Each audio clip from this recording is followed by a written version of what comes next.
Welcome to Indiana Sports Beat Radio. So for the thousands in attendance and the millions watching around the world.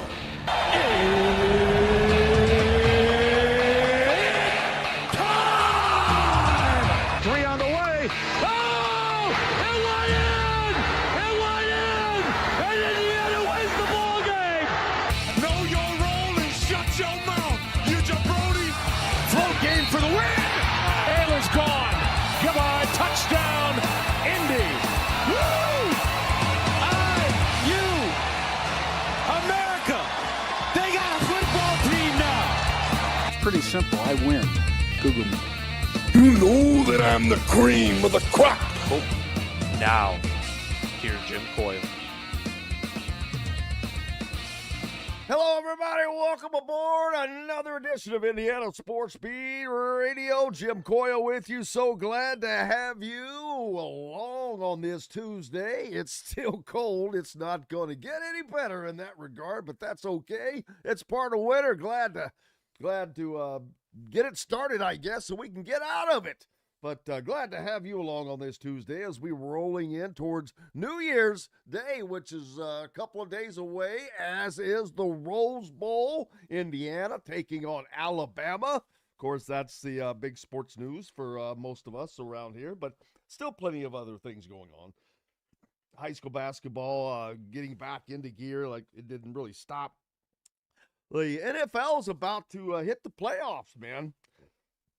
The last week of the NFL regular season coming up. Colts out of the playoffs, of course, after losing their quarterback. So that not going to work out too well with them. Indiana basketball gets back at it on the 4th, not till the 4th against Washington. So that one's still a few days away as well, but plenty more going on. Mike DeCourcy will join us on the program today, looking for that. And special guest, Zander Diamont. Looking forward to that. The former feisty quarterback of the Hoosiers. Back in the days of Kevin Wilson, when it was just a struggling ragtag team, but it had some great talent, man. It's you think of those Tevin Coleman and Zander going crazy against Ohio State. Just it was fun in a different time. Yeah, Mike, I'm sorry. It was Mike the Music Man. It was Mike Shenanigans hitting us up on the Andy Moranda hotline, and I said hi, and it was Mike the Music Man that said hi the other day. I at a ball game. But appreciate everybody that says hello. I think it was Johnny I ran into at Sam's the other day. It cracks me up when I'm out and just dressed nonchalantly and people see me. It's amazing. But I appreciate you saying hi, and even everybody. I greatly appreciate it. The NCAA, I don't know what in the HE double hockey sticks they're going to do. They're about as useless as an old dog with no teeth. Once again, there's a couple of things, and I look forward to talking to Mike about this, because Mike DeCourcy, always the voice of reason, but I'm not going to ever understand this one, because they're deep. They are deep. Eligibility wise, okay, Baylor just signs a guy that was the 31st pick in the NBA draft. Okay, I think he played 4 years professionally in Europe. But yet now he's on the Baylor basketball team as an NCAA athlete. How they can ever decide another eligibility case, or why they think they should, just forget about it. Now, they allowed this. I don't think there was no judge, no court had anything to do with this. This is the NCAA, and that's what makes the NCAA such a useless. No, he did not suit up for an NCAA or an NBA game. I don't care. He played professionally for 4 years in Europe. I don't care if he was in the NBA or not. What are the rules? That's what the coaches are asking. What the hell are the rules? That's what Matt Painter said exactly. We just want to know what the rules are. Because apparently you don't know. Louisville's got a guy signed that played in the G League. There's another G Leaguer. I don't know where he is. Where does it end? Seriously. There just doesn't seem to be any set rules. And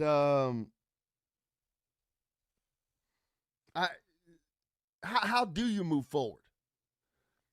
It's ridiculous. Then you've got more troubles for the NCAA. In Tennessee, and I'll talk about all this with Mike DeCourcy, like I said. But in Tennessee, former football coach Jeremy Pruitt sued the NCAA, and a judge has granted a preliminary injunction prohibiting the NCAA from enforcing their 6-year show cause that they slapped against him for cheating. How can I don't understand how an organization can make a rule and then a judge say, well, you can't do that. Well, why? Why can they not? How can any company set a rule? How does that, then why do regular companies set any rules? Why do you have to be on time to work? Just go sue them.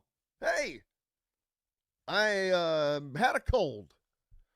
I mean, if we're going to, is it society? Are we just, is the softness of society just permeating everything? I don't know, man. It's, are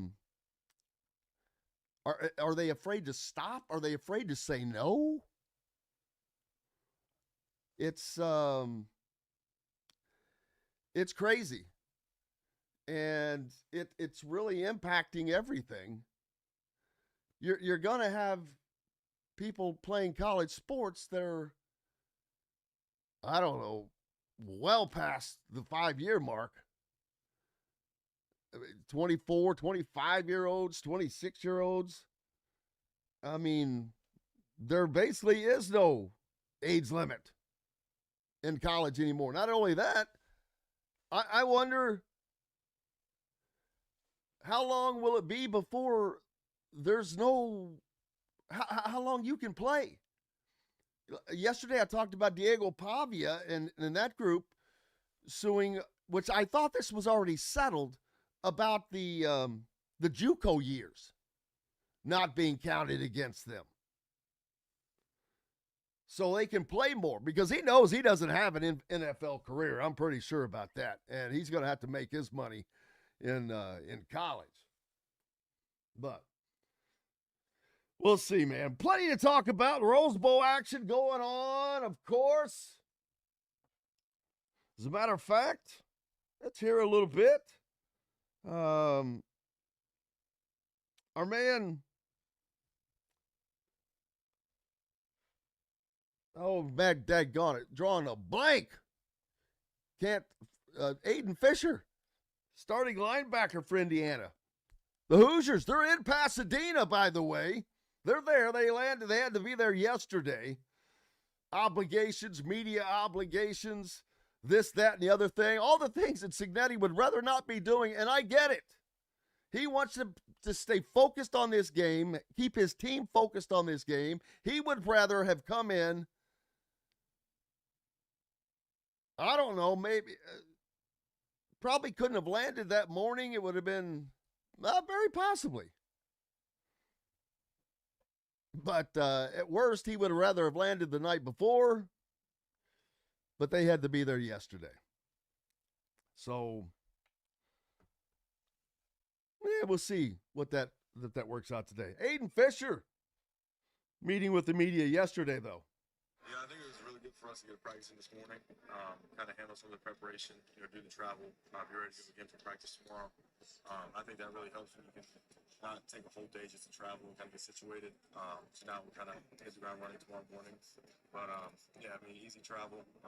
I've never put out here for UCLA, obviously not with as much time as we do now, but it'll be good to kind of get some practice in and walk through while we're already here. In years past, people have told us it's a Rose Bowl. Usually that's the end of the season, but knowing this is just a step in your journey, how do you embrace the fact that this is the ground that involved the that this is just the next step? Yeah, I think for us, it's just being in the moment, be where your feet are. For us, it's just the next game. Obviously, you got to, embrace the culture around the Rose Bowl and, the significance of it, the history. But you can't really take it for too much. You got to treat it as the next game and kind of prepare like it's any other game for this year. What was the vibe like for the team when you get on the plane and you realize, okay, we're going to the Rose Bowl. I'm just going to go play another game. What's the vibe like for that? Yeah, honestly, it feels like any other game. Obviously the times are being here earlier. But we know, this game means a lot to a lot of people. The history and the significance of it is, unmatched. So, everybody's excited. We're eager to get out there. But we have a lot more preparation to be done. So, just try and take it day by day. Aiden, how's the prep ramped up the last 9 days after you knew it's going to be out bad last night? Yeah, I mean, it's been great. I think we got ahead of, Alabama when we were doing the initial prep, when we had that kind of off weeks when we didn't know who we were playing yet. We were preparing for both, but, we got a lot of good looks from what they do offensively and, probably defensively as well. But, once we knew, we kind of hit the ground running, kind of had an idea of, what they like to do and what our plan of attack was going to be.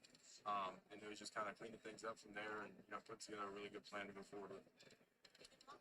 There's Aiden Fisher, starting linebacker, middle linebacker for the Indiana Hoosiers, and the quarterback of what I think is the best defense in the country. I know a lot of people think that Ohio State is, and they're pretty damn good. But Indiana, well, they showed it. They beat Ohio State. They shut Ohio State's offense down. So the quarterback of the best defense in the country there, Aiden Fisher, talking to reporters out in Pasadena. And you heard him reference the UCLA game a year ago when they came out there, that the difference there. But it is what it is. And they've just got to get through it. And they've got to deal with it. So it doesn't matter because it is there. They're there. And it's going to be the same for both sides. That's the good thing. Both teams had to be there at the same time, so they're going through the same thing. So they're gonna manage it the same way. There is a magnitude to this game. It is the Rose Bowl. You're playing Alabama. They're doing all this media ahead of it, so there's no way to pretend it's just another game. I don't think. So they've got to learn to manage those emotions and manage all of that ahead of time. We'll see how they do. We've got lots more coming up. The great Mike DeCourcy joins us from the Sporting News, and later on, Zander Diamont as well. Plenty more coming. We'll back with more. Indiana Sports Beat Radio. I'm Jim Coyle, and I will see you on the other side. Andy Moore Honda is Bloomington's #1 Honda dealer for a reason. Buy a new Honda and get a 3-month break from car payments. That's right, no payments for 90 days. That includes the all-new, all-electric Honda Prologue, and you get it for just 0.9% financing. Or the 2024 Honda Ridgeline Black Edition or the Honda Accord LX, both for just 1.9% financing. Get more to your door from AndyMooreHonda.com, Bloomington's #1 Honda dealer and your best place for new and used vehicles. If you're looking for a new home in the Indianapolis area, you need Cheryl Sizemore from Brick and Ivy Realty. Cheryl Sizemore has over 2 decades of experience, and that could be the difference in getting the home you want in today's tough housing market. Reach out to Cheryl at CherylSizemore@gmail.com or 317-701-0838. That's 317-701-0838. Let Cheryl Sizemore sell or find your new home today. Huddle up, football fans. Tailgate season is here, and nobody gets you ready for game day like Academy Sports and Outdoors. Swing by your local Academy store or shop online at academy.com to find everything you need, from grills to jerseys and more. Be a watch party legend with gear from top brands like Nike and Under Armour, all at unbeatable prices every day. With 8 Academy stores across Indiana, including our Bloomington location, fun can't lose, and neither can you. Gear up today at Academy Sports and Outdoors. Zach Browning here to tell you about an offer you simply can't pass up. If you're looking for the best coverage of Indiana football and basketball, which includes recruiting, weekly chats, podcasts, as well as access to the best national team out there, then look no further than thehoosier.com. The best part, it's just $1 for the first week. Oh, and did I mention that you get a full year of access to The Athletic when you sign up? You can't beat the coverage, and you can't beat the deal. So head over to thehoosier.com today and sign up for just $1. It'll be the best decision you ever made. Welcome back, Indiana Sports Beat Radio on this Tuesday. Glad to have you along. Mike DeCourcy should be joining me here in a little bit. Hope I guess the weather's just now hitting. Mike lives over in Pittsburgh now. He moved from the Indianapolis area back home. And joining me now in the studio, the man from the Sporting News, Mike DeCourcy. How are you, sir? I am well, Jim. Happy New Year, happy holidays, all of that. I don't remember what I've been able to express to you and not, so I'm going to get it all in. Well, Happy New Year to you as well, Jim. Always a pleasure. It is always mine, man. How did you guys get – we had the craziest weather experience, I'm going to say, of my lifetime. Not that it was dangerous, but we went from Sunday night, it was 70 degrees, 7-0. And the next thing I know, we have tornado warnings. Ooh. Then when that was done, the next morning it was 16 degrees. 70 to 16 with tornadoes in between. I'm like, I've never experienced this in my life. We had similar, but not as extreme.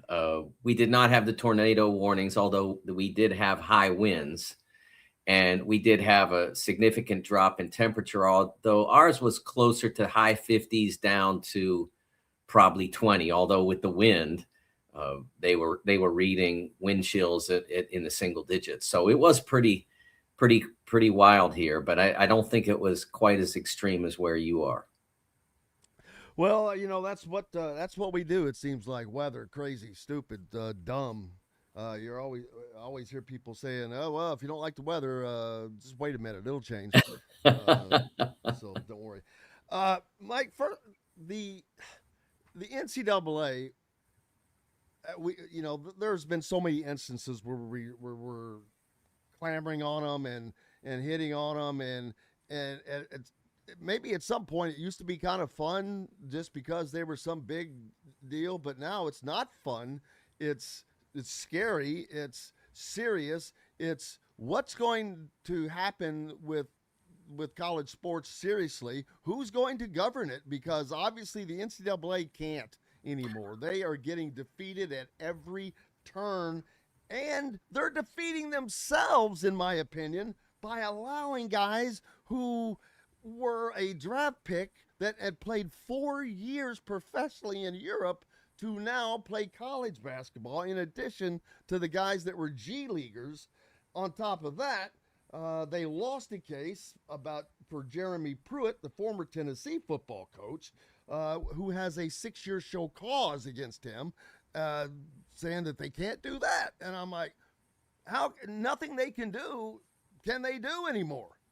Well, I think what it shows is that for too long, and remember, this is not just NCAA HQ that is at fault here. This is the membership that passed the rules and then ignored the prevailing opinions that their rules were not going to hold for much longer, and that they should be proactive. And under the prior president's regime, the last thing they were, Jim, was proactive. They were very scrupulously not proactive in terms of addressing changes that might be prudent to and name, image, and likeness in the what I call Cooper flag NIL. Well, they not only were not proactive, Mike, they didn't even drag their feet. They they dug in. Yeah, well, that's my point. Wall. I mean, you look at the Alston case. The Alston case, the core of it was about educational expenses over and above room, board, tuition, books, and fees. So they fought that. Like you couldn't give a kid a computer who didn't have a computer, or you couldn't pay for grad school tuition as a benefit beyond the their eligibility and things like that. They fought that. Like, why would you fight against people who wanted to be educated? But they fought it all the way to the Supreme Court and got obliterated. And from that point on, basically none of their rules have been able to hold. Their academic rules are still in place, and they are obviously they are. How long? For how long? Well, I mean, I don't know. I mean, I can only say what is now, but their academic rules are still in place, and whether they're enforced is largely up to the colleges. But that's a case of where we are. But I'll be honest with you, Jim, I'm surprised that there's been so much consternation about James Nagy because he was the player who had been in the NBA draft in 2023, I believe, was selected in the first round by the Chicago Bulls, I think. And then they traded the rights. Ultimately, I think his rights now stand with the Knicks. Maybe I'm wrong about who drafted, but in any case, his rights now stand with the Knicks. He's never signed an NBA contract with the league, and he's never played in the league. How can that be unusual? How do you be the 31st pick in the NBA draft? Well, because the team that selected him didn't want a player. They didn't want any player, or at least no player that was still available. So they draft an international player, and they just don't make an effort to sign him. Why not trade it away? Well, they did. The team that did draft him traded the rights away. He was part of the Karl Towns deal. I don't know. Like I said, I don't remember now. I'd have to look it up. Right. But but in any case, that's not an uncommon thing. I mean, the teams have been doing that for a long time. When they didn't really want a player, they would draft an international player, and maybe he'd turn into Jokic, and maybe he would never be good enough to come over, and that would be okay with them because they didn't think anybody else that was subsequent to that player would be worth having either. And so that player hasn't played in the NBA, and people are losing it over this when we just had a Heisman Trophy runner-up who was playing literally his. Well, let me double check this because I want to get this exactly right. Oh, and Mike, he's suing for more. Yeah. Okay. He was playing literally his 6th season of college football and his 3rd senior season. Now, the first senior season was legitimate because he was a senior. He was in his 4th year of college. His 2nd senior season was legitimate because his freshman year had been during the COVID year, and everybody got granted an extra year. Now, the 3rd senior season was a bit much, I would say. And he was allowed to play this year because he won in court. And his reasoning was, well, he had played his first 2 years in junior college and they don't count. Now, all your academic credits that are accepted by your university, they count toward your ultimate degree. And goodness, I hope he has a degree now after literally 6 years in college. I hope he has one. I don't know whether he graduated or not. But the idea that that this is the line after that, for me, it didn't even I didn't even raise an eyebrow. Why would this be a line? The guy didn't play in the league.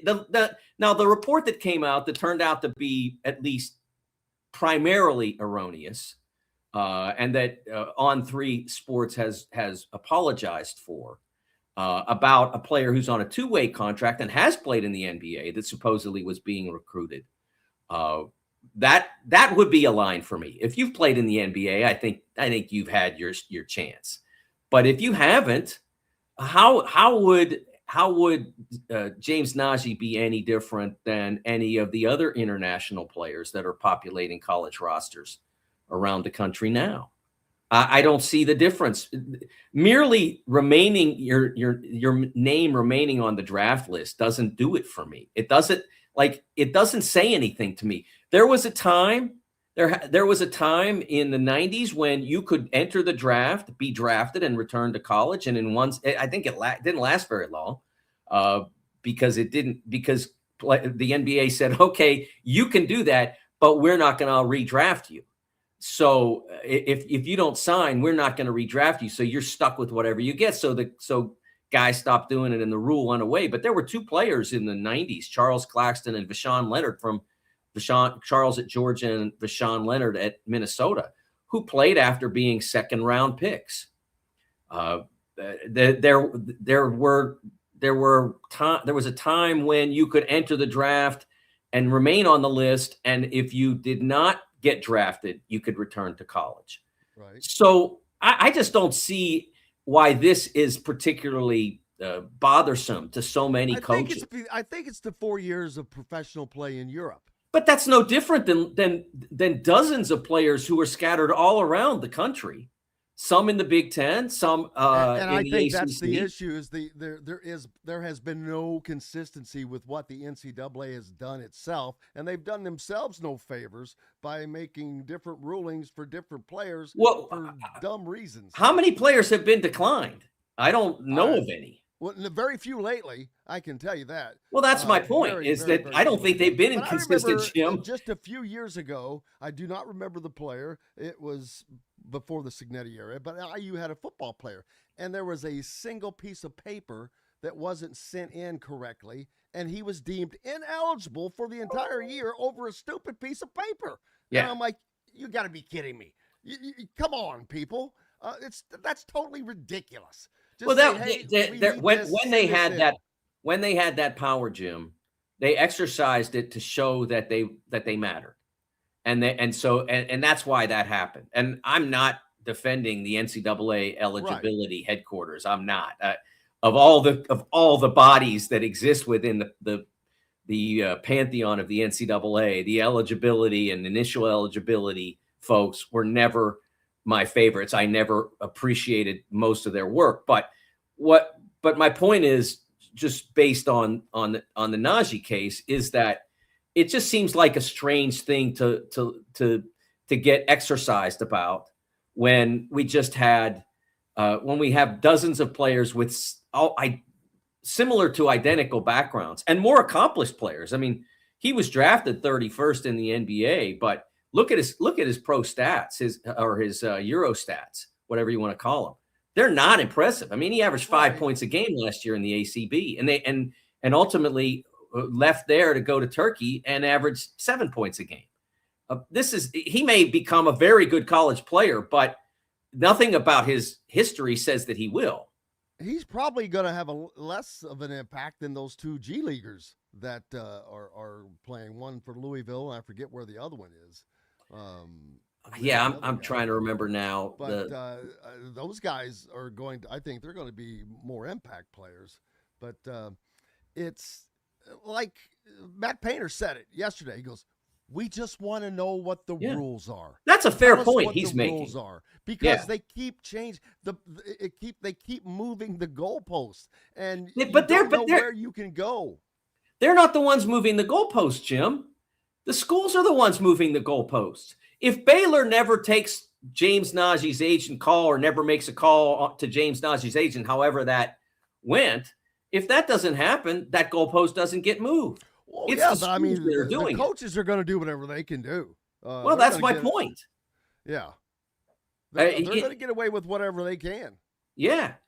I at least respected the fact that Tom Izzo made it about the school that did this.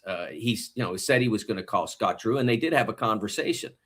I don't know why this is is it because they thought of it first, or I don't know, but I don't see this as being a significant dividing line when the real dividing line is players who have already exhausted what would be normal college eligibility, well exhausted it, even got a bonus year because of the COVID situation.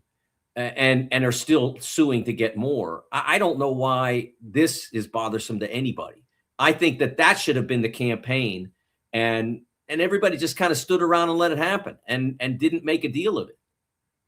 What about the case in which Jeremy Pruitt has a 6-year show cause for cheating in the NCAA, and now a judge has granted an injunction from enforcing that 6-year show cause, which basically says you can't make your rules, which prohibits guys from coaching in your organization. Yeah, well, first of all, I don't understand why a court would enjoin that. I don't know why you can't enforce the rules of your competition in that sense. But again, if a school hires Jeremy Pruitt under these circumstances, aren't they the ones making the statement about what matters? I mean, I don't understand why the court would approve of his, of his case. It just doesn't seem to me that the NCAA should not have some rules of competition.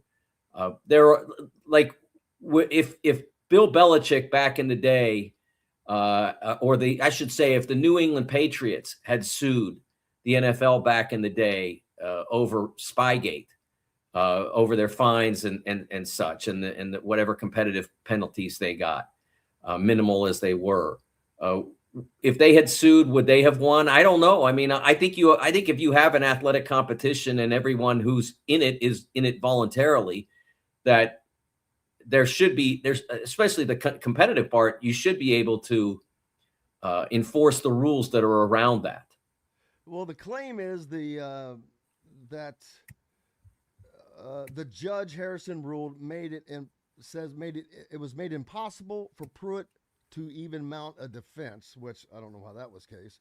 Pruitt has a reasonable likelihood of proving that had he been given the opportunity for an objective, impartial fact-finding process, the COI would have imposed a less restrictive punishment if one at all, the order reads. How the hell do they know?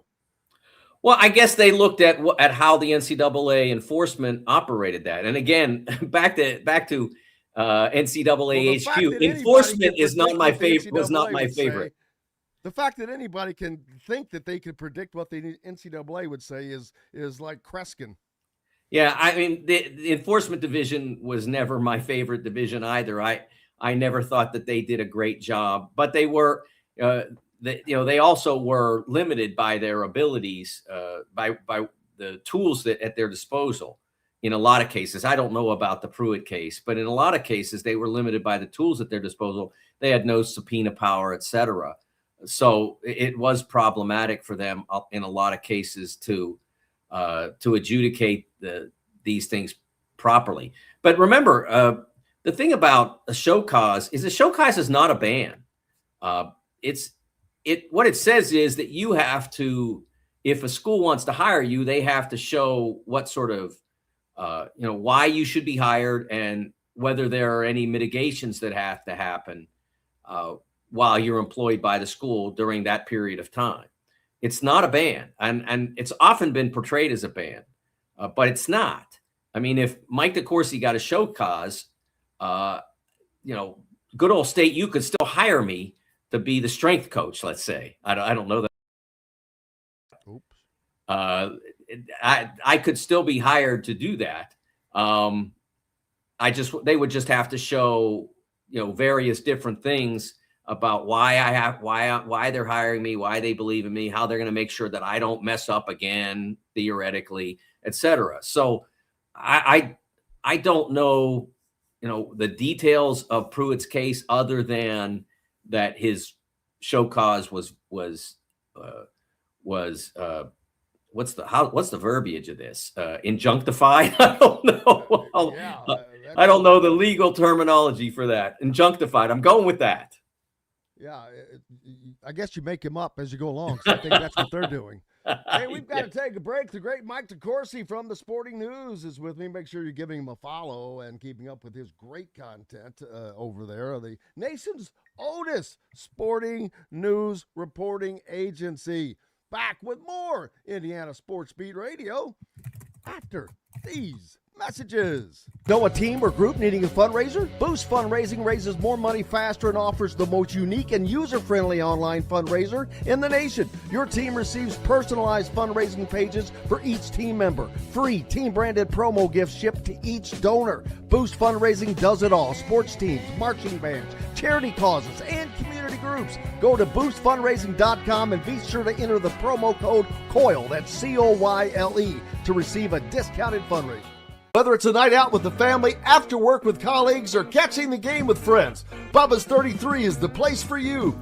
Bubba's 33 offers a mouthwatering menu of selections that are all made from scratch every day. The portions are big, but the prices are small. And with over 50 big screen TVs, you'll never miss the big game. Bubba's 33, pizza, burgers, beer. Zach Browning here to tell you about an offer you simply can't pass up. If you're looking for the best coverage of Indiana football and basketball, which includes recruiting, weekly chats, podcasts, as well as access to the best national team out there, then look no further than thehoosier.com. The best part, it's just $1 for the first week. Oh, and did I mention that you get a full year of access to The Athletic when you sign up? You can't beat the coverage and you can't beat the deal. So head over to thehoosier.com today and sign up for just $1. It'll be the best decision you ever made.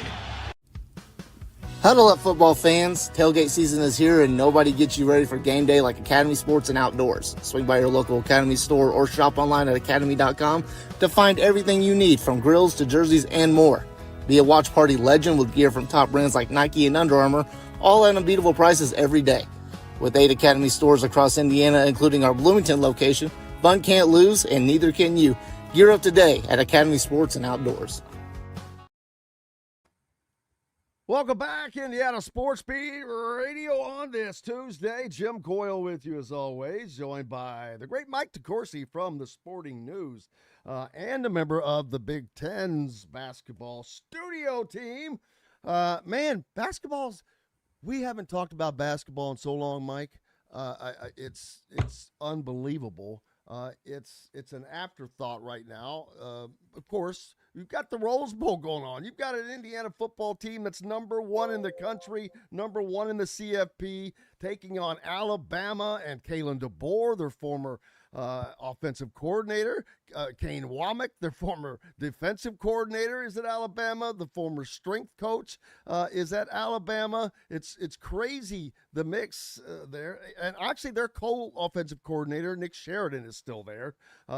Also former offensive coordinator at Indiana. So a crazy confluence here coming in the Rose Bowl for Indiana. An opportunity to excise the demon from decades ago when they lost to USC, but also just to continue this unbelievable march through history as this team that should not be there. There was a graph last week someone put up, Mike, and I talked about it yesterday, but it showed all 12 teams in the CFP. And it listed their 5 stars, 4 stars, and 3 stars on each team. Well, Indiana was not 10th. They were 11th, behind Tulane.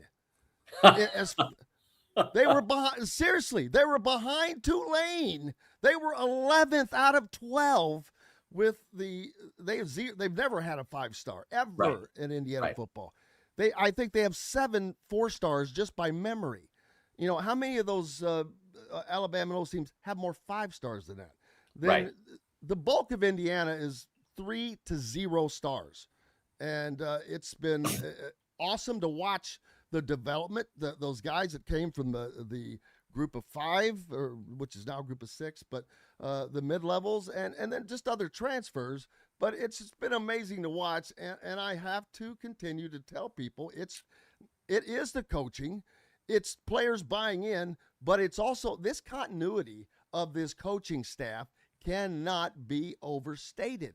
They have been together for so long. His coordinators has been on his staff for a dozen years. I mean, who has that? That's just rare. But he's got other guys that are 6-7 year guys. Bob Bostad, I think, is the only new guy, and he's been on his staff for 2 years now. So it's that continuity and the style that they coach. I saw a story yesterday that spoke to the guys from IUP, Indiana University of Pennsylvania, and how they're not surprised at what they're seeing because this is the same thing. And boy, they knew that in the beginning there were guys that quit, and then there were guys that bought in. And he said all of a sudden we started winning. And I guess it just never changed. But it's still amazing to me, Mike, that a guy like that successful, that good, that dedicated, kind of stayed, I don't want to say under the radar, but didn't seem to have a desire. You know, most of these guys, they're looking to get to that next level as quickly as possible. Kurt just seemed content to win as he went in a very, very slow process. I mean, most guys don't go from Alabama to Division II.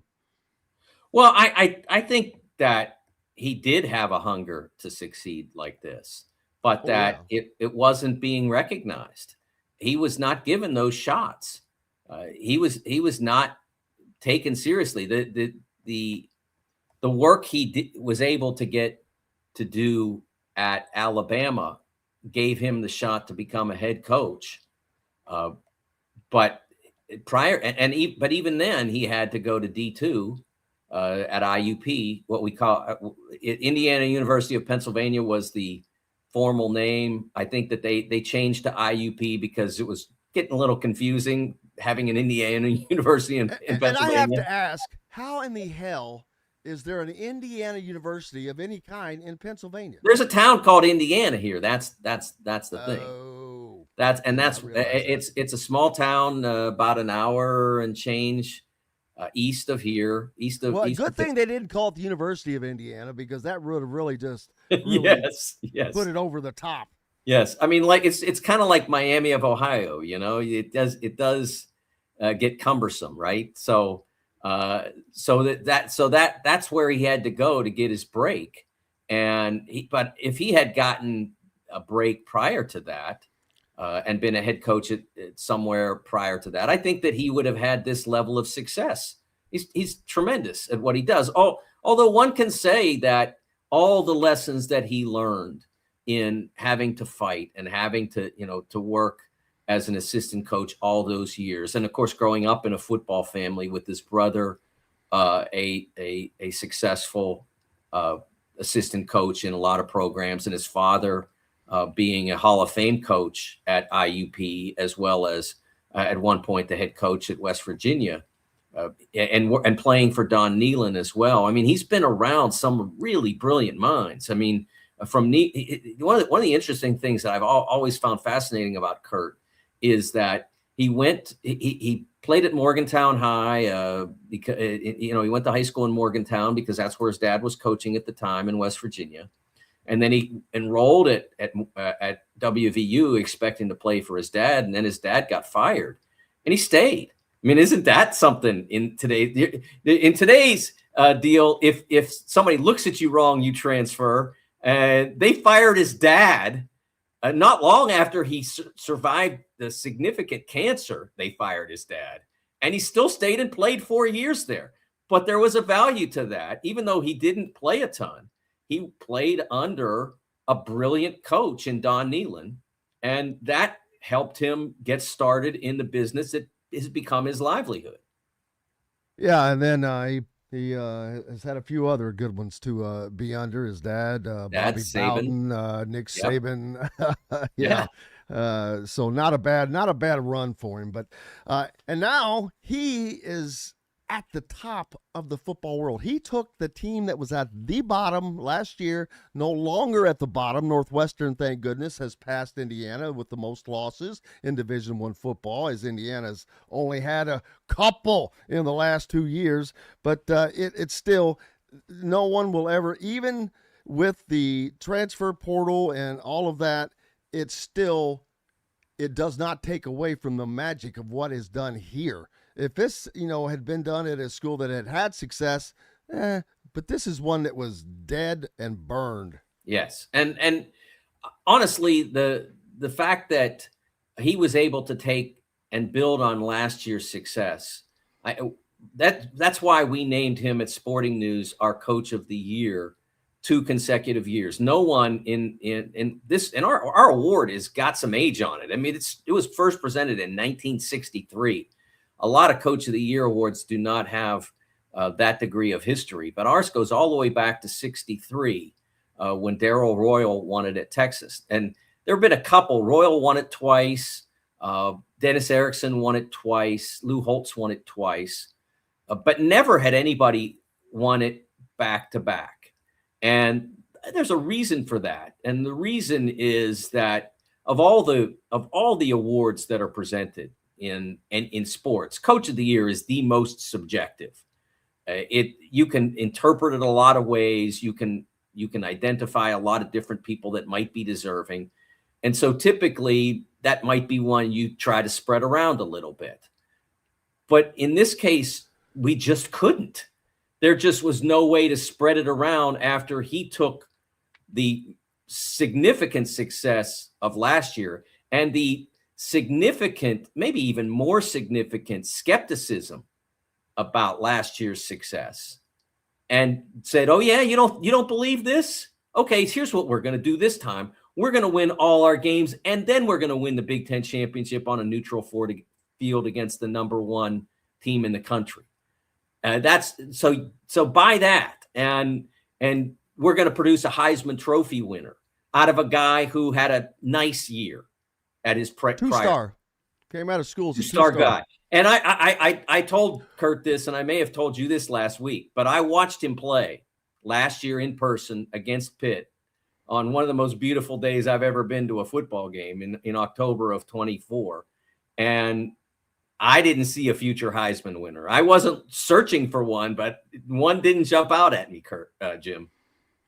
Yeah, it's always amazing how it works out, but it's great to see guys, and even Diego Pavia, as much with his other side, was also someone, under-recruited. To see the top 2 Heisman guys be from Indiana and Vanderbilt in front of Notre Dame and Ohio State, that really puts the final stamp on it. But now Indiana gets to go to the Rose Bowl. They're there now in Pasadena. Alabama's there. This is a magnificent big game. It's another opportunity though for Indiana to show the world, I guess, that stop doubting it, stop thinking of Indiana as the old Indiana.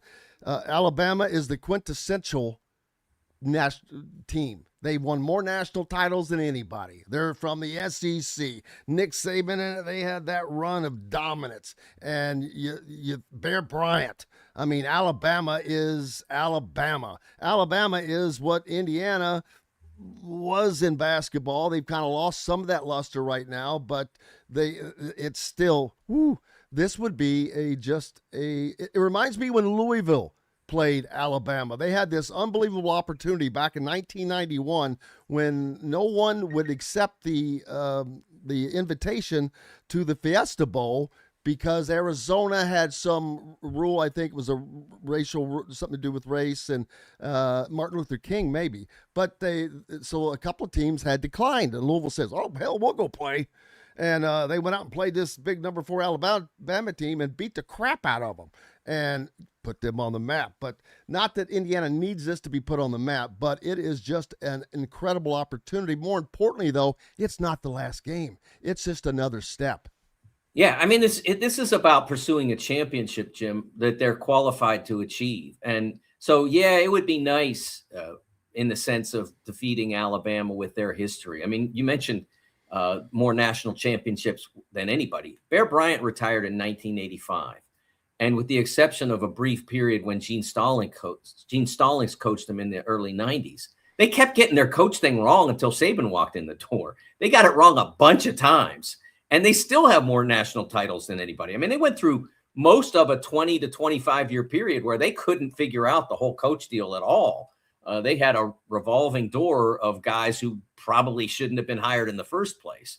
And now, of course, they get Saban, and he changes everything back to the way it was under Bear. And then Kalen DeBoer, who's a terrific coach. And honestly, that's the best chance Alabama has on New Year's Day, is that DeBoer is terrific. And so Indiana has to be prepared for an inventive coach with reason to invent. They don't have much to lose at Alabama. Winning the Oklahoma game verified their inclusion, and now it's just, let's see how far we can take this. Indiana, on the other hand, is the one overall seed. They're the team that's expected now to win, and so there's always the possibility that the team that isn't supposed to win, especially early in the game, might do some things that are atypical. So you got to be on, a fake punt, a trick play. You got to be on alert for those kinds of things. Absolutely. And you got Ryan Grubb. He's got Ryan Grubb back, who left for a season after they left Washington. Kalen's first season at Alabama. Ryan was with the Seahawks. Sure, he learned a thing or two in the NFL as well, but they were very successful together. Think about that Washington team that played in the national championship. That was Kalen DeBoer and Ryan Grubb together. So, right. Yeah, it's going to be a hell of a game. They've got great athletes, but what's up next for you? Yeah, I wrote today about sort of riffing off a little bit all the consternation over the weekend about the future of college athletics, and here's Notre Dame's coach, who could have been in the NFL like that, saying, "No, I want to stay here. This is where I want to be." He hasn't said a lot, and he didn't say a lot on Monday. He just basically said, "Run it back, go Irish." And that was pretty much it. But it was a loud statement, and I have a column about that that's up right now at sportingnews.com. Go to it. Appreciate it. Mike DeCourcy. Appreciate it. All right. You, and sir. by the way, you'll see me on Saturday, Big Ten Network. We've got a game starting at 5 o'clock Eastern and then a few more after that. So Big Ten basketball, I know you're not in the hoop mode, but Big Ten basketball begins in earnest this week. We had the few early games to get a little taste, a little appetizer, but now here comes the full course. It's coming. We're looking forward to it, brother. Mike DeCourcy, Sporting News, back with more Indiana Sports Beat Radio. Jon Wertheim and J.D. Campbell join us next. Know a team or group needing a fundraiser? Boost Fundraising raises more money faster and offers the most unique and user-friendly online fundraiser in the nation. Your team receives personalized fundraising pages for each team member. Free team-branded promo gifts shipped to each donor. Boost Fundraising does it all. Sports teams, marching bands, charity causes, and community groups. Go to boostfundraising.com and be sure to enter the promo code COYLE, that's COYLE, to receive a discounted fundraiser.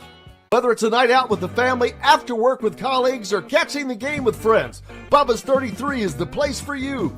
Bubba's 33 offers a mouthwatering menu of selections that are all made from scratch every day.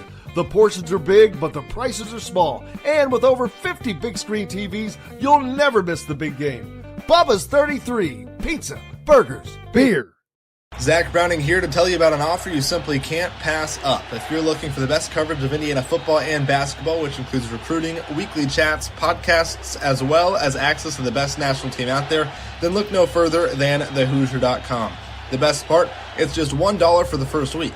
Oh, and did I mention that you get a full year of access to The Athletic when you sign up? You can't beat the coverage and you can't beat the deal. So head over to thehoosier.com today and sign up for just $1. It'll be the best decision you ever made. Huddle up, football fans. Tailgate season is here, and nobody gets you ready for game day like Academy Sports and Outdoors. Swing by your local Academy store or shop online at academy.com to find everything you need, from grills to jerseys and more. Be a watch party legend with gear from top brands like Nike and Under Armour, all at unbeatable prices every day. With 8 Academy stores across Indiana, including our Bloomington location, fun can't lose, and neither can you. Gear up today at Academy Sports and Outdoors. Welcome back, Indiana Sports Beat Radio on this Tuesday. J.D. Campbell joining me. J.D., how are you, sir? Got his Bloomington North That's baseball. Coach Campbell. That's Coach Campbell Campbell's Corner. Coach Campbell's Corner. We'll have to change the whole name. Campbell's Corner, Coach Campbell's Corner. He's got his Bloomington North. What are you coaching, baseball? Yeah, JV baseball at North. Are you? Oh, cool. Yeah. What do you When think? did that start? I didn't know. Well, I figured you'd be the head guy, man. Well, I'm glad it's the JV group because,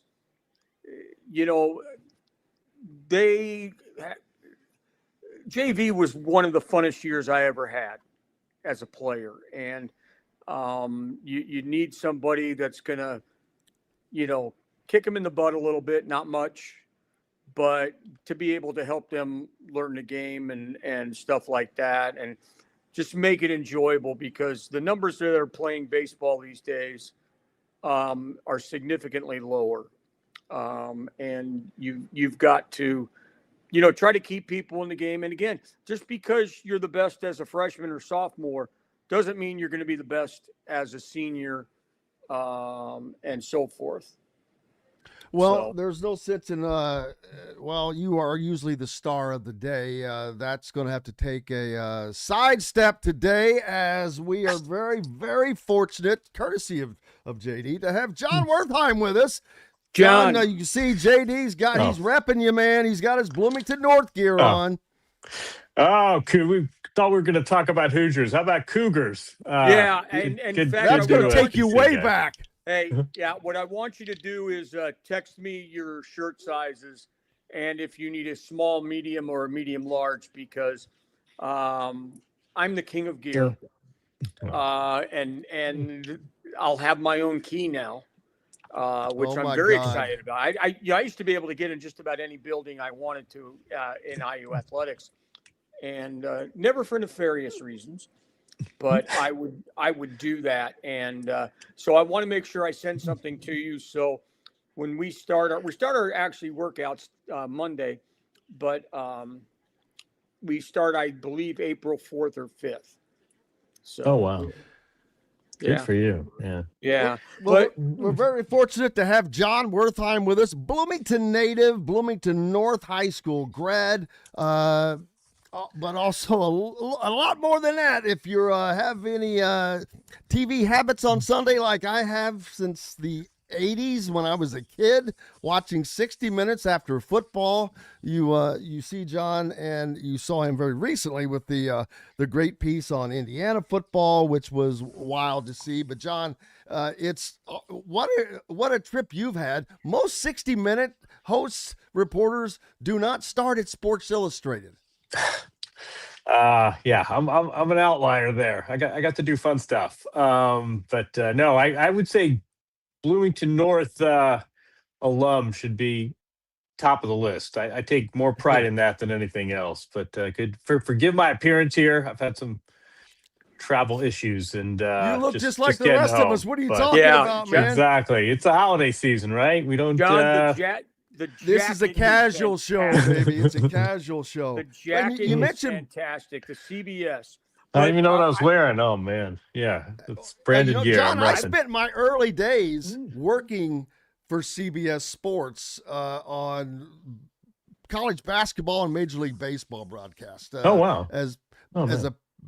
Basically a putz. You know those guys that, hey, go do this, go do that. I did all that, but it was great experience, great fun. Got to work with the great CBS producers and directors. It was amazing to see all of that go into work, but it was amazing. But you mentioned Bloomington and Bloomington North. I get to thinking, how in the world is Bloomington so lucky to have? You're a native. Then you've got David Lee Roth, the lead singer, former lead singer of Van Halen, born in Bloomington. I don't know how many people know that. Then you've got John Mellencamp, who lives here, and Jesse Eisenberg, who lives here as well. Let me give you Angelo two other Pizzo. People. Let me give you two other people. Terry Stotts. Yeah, Bloomington Hospital. Yeah, good. The former Blazer coach? Yeah. Portland. Oh, he does here now? Yeah, Bucks. Yes. I did not know. I knew he was from here. I forgot about that, though. Yeah. And what do you got? a kid that I had no impact on, but he played for me for about 5 weeks, and that's Will Klein. Oh, yeah, that's right. Yeah. Of course, you see. Yeah, exactly. John, this segment is about learning something. And I try to teach Jim every week something. And I'm glad I was able to get that with you. But we're going to be on for a couple of segments. So what I want to do first is ask you what it was like for you growing up in Bloomington. And maybe when was your first IU football game that you remember? And can you actually believe that we are talking about the number one team in the country and the favorite to win the national championship? I don't think people quite grasp how outside of Indiana, how crazy this story is, just given the decades and decades of struggle. Yeah, I mean, when I was growing up, and, looking back, it was a great time to grow up. It's a great place to grow up. You don't, of course, appreciate it at the time. But, this is probably about the same age as you guys. I was Bloomington North 89. So Indiana won the national championship 2 years before. Coach Knight was sort of the red hot center of the basketball universe in the 80s. I mean, I think I was in kindergarten when they won in 76. So, 3 national titles during, my first, 11 years in Bloomington. And Indiana was sort of the center. Everyone knew Little Five, everyone knew Mellencamp. Indiana really felt like the center of the world.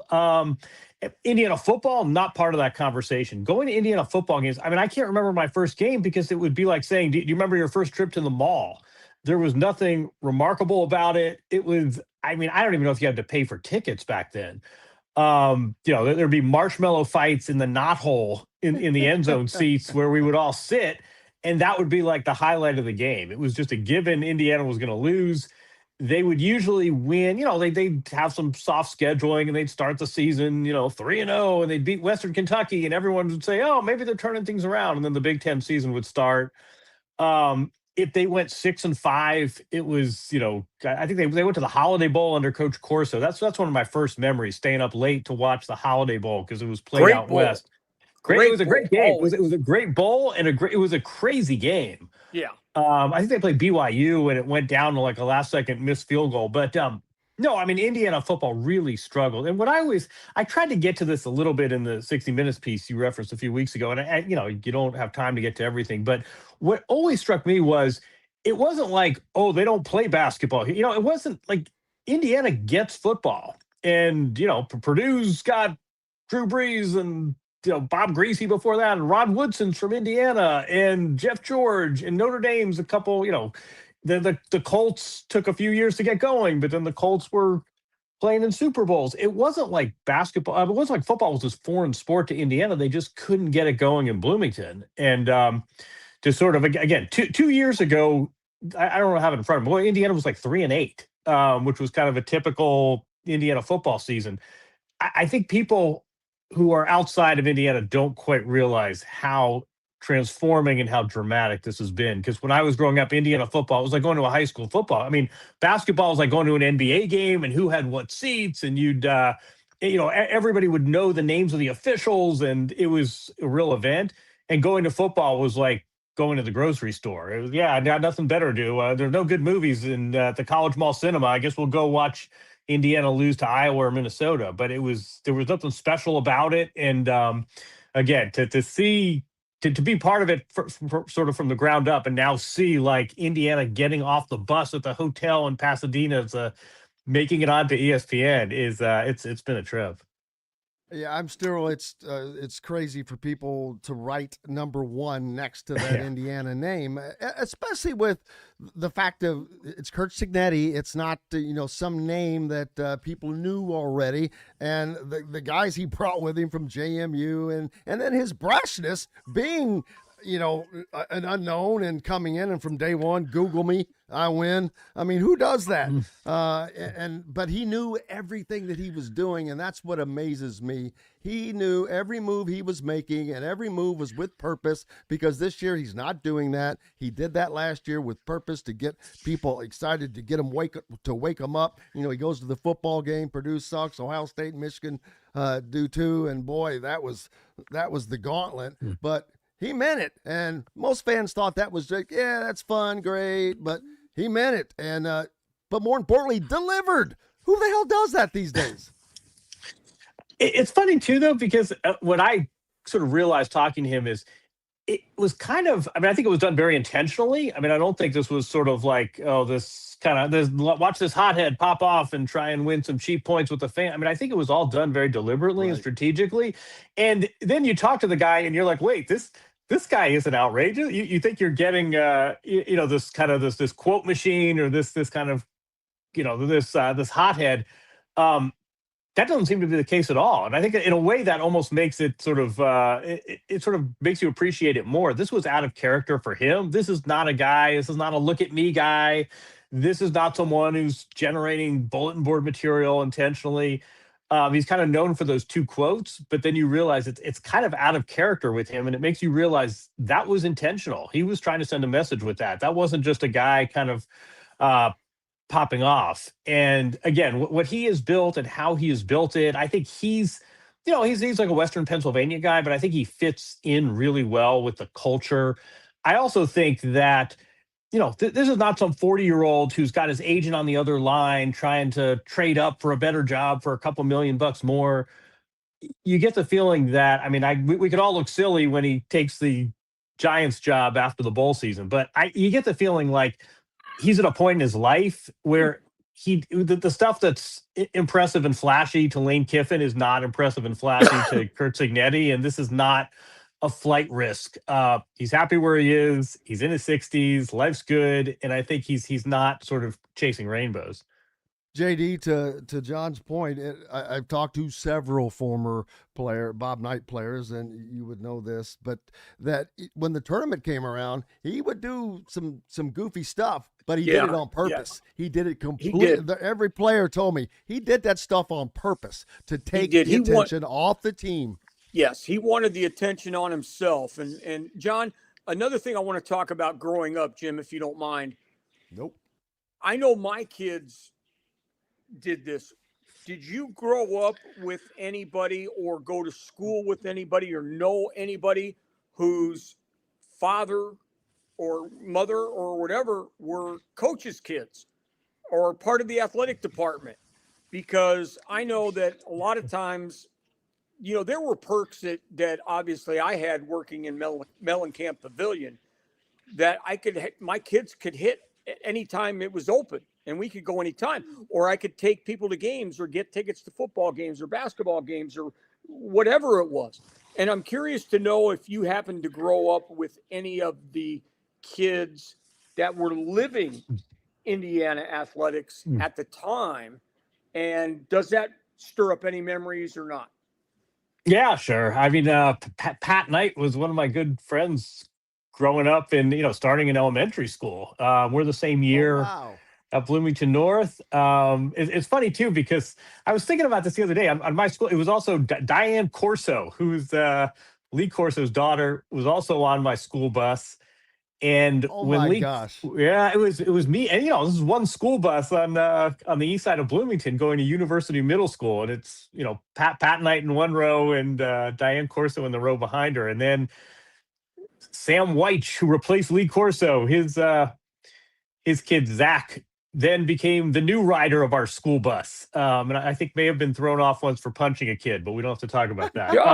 I feel the statute of limitations is long lapsed. But no, I think that's a really good point. This is it's a small town. You guys, you know better than I do. It's a college town. It's a small town. Everyone knows everyone. Yeah, it's not. I remember one of my favorite stories that sort of sums it all up in the summer of '84 when the Olympic tryouts are in the Olympic training is in Bloomington, and Coach Knight, because everyone went to Coach Knight, and it was Jordan and Pat Ewing and Chris Mullen, and they would play in Assembly Hall and practice, and they wouldn't even lock the doors. So if you were a kid in Bloomington riding your bike in the summer of '84, you'd go to Assembly Hall. There was no one minding the shop. You'd walk right in, and you'd go down to the court, and there would be Michael Jordan practicing for the Olympics. So, things have obviously changed since then. But yeah, I mean, it wasn't just growing up in a college town, but sort of you really experienced the athletics firsthand because, Todd Yeagley was, I think, a year younger than I was. I mean, everyone knew everyone. And was he at North also? No, I think Todd Yeagley was at South. I remember too. I mean, again, it's 40 years later, but I remember him being just the nicest kid, no entitlement. I mean, Indiana soccer was what it was, and Todd Yeagley was just a really sweet, young, nice kid. You wouldn't know his dad was the Hall of Fame soccer coach. He grew up to be that kind of a man. He is still that kind of a guy, and successful as he has continued that as the Indiana soccer coach. What an amazing that school bus! Oh my gosh, I'm surprised Pat wasn't the guy that got kicked off for punching somebody. I know Pat very well. Also, he's a great guy. Now the coach up at Marion now, Marion University. So amazing to see all of this. But so what? You became a sports reporter initially, and still do sports for tennis on TNT. Is that right? Yeah. I mean, I'm still at Sports Illustrated. Still doing for TNT and Tennis Channel. It's my guilty pleasure. Don't you also write for The Athletic too at times? Yeah. I mean, I'm mostly I'm still started at Sports Illustrated like in the '90s, and it's been some ups and downs there, but still on the boat there too. Yeah. That's amazing, being able to mix. But so it must be great to be able to keep your first love but be able to do your 60-minute duties, because those things are so wide ranging. And like I said, I watch it. I'm one of those people. I still record and watch 60 Minutes and Saturday Night Live every week. Love it. Watch them both. It's just I grew up with that, and it became a habit on Sundays. After football, watch 60 Minutes. It was winter. It was cold. There was nothing else to do, and I just always loved learning that. But I really love watching those. But how did you make the transition from focusing on sports to these other very, very deep topics, whether it's Ukraine or whatever it could be? 60 Minutes had a sports show, like Real Sports. This is like 10, 15 years ago. And I would do some pieces for that. And then they said, you got called down to the boss's office. They said, listen, I this is kind of a weird question. I'm like, oh man, where's this going? And they said, would you ever have any interest in doing stories beyond sports? And I was like, heck yeah. You guys know how, I mean, we all love sports, but the older you get, you sort of, I've told that story before, and the rookie who's having an amazing season, or the veteran that's still trying to hang on, like you feel like you've told the same stories many times. So I was happy to kind of, whatever the cliche is, stretch my legs and flex new muscles. And it's been a lot of fun. And I'd say I bet like 1 in 4 stories. I mean, I still, I did the Indiana football, and I did a soccer story with a kid in Barcelona a couple weeks ago. But I'd say probably 3 out of 4 stories are non-sports. And to me, it's like, great. Happy to learn about new stuff. You guys know this too. I mean, Al Michaels talks about this when, remember the earthquake at the World Series? Oh yeah. I think it was in '89. And people, he did the, he basically broadcast the earthquake, and people are like, oh my God, how did you do it? And he's like, just because I'm here for baseball. Yeah, exactly. It's like the same, a story's a story. People are people. You got to ask questions. You figure out how to communicate. Like, he's like, people couldn't believe the baseball guy actually could do earthquake coverage. And I think it's a little, at some level, Ukraine, I think sports guys, not to interrupt you, I think sports guys are better because they have to pull out more from sports guys. Sports subjects are not always the most giving of information. And I think that sports reporters have to learn how to dig more and find out more information from people.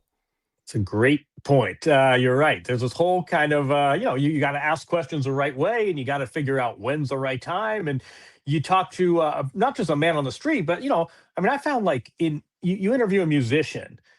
I can't remember. I think I did a story on the Red Hot Chili Peppers a couple seasons ago. And I'm like, these guys were, I mean, A, they were awesome. And B, what you realize is that sports sort of has its own, it's cliches. And every time there's a press conference and it's, we're trying to get better for next game and we're not resting on our laurels and we've got to keep working harder. There's no dictionary of cliches in rock music. And these guys start talking and you're like, whoa, that's pretty candid. Or, oh man, that's you took that to a place I didn't expect. Speak, baby. No, exactly. Speak. No Bull Durham cliches and no coach speak. So yeah, if you can pull out good quotes on whoever, Andrew Luck, you'll probably be okay with a politician or entertainer as well. JD. Well, I just am proud to learn, and John told me this last night, he was the last person to interview Bob Uecker. Well, I've been told. I can't verify that, but well, I can. I've been told. That's one of my favorite guys in the world, man. That's what a good SID does, is he throws it out and hopes that a guy like Bob Hamill, God rest his soul, would come and tell me. And Bob was that resource for me at IU, that I would say, hey, when was the last time this? And we'd be able to go look, because I had like every media guide probably since 1953 or something like that I would try to find. And obviously information is not what it is today. But yeah, talk about, Uke.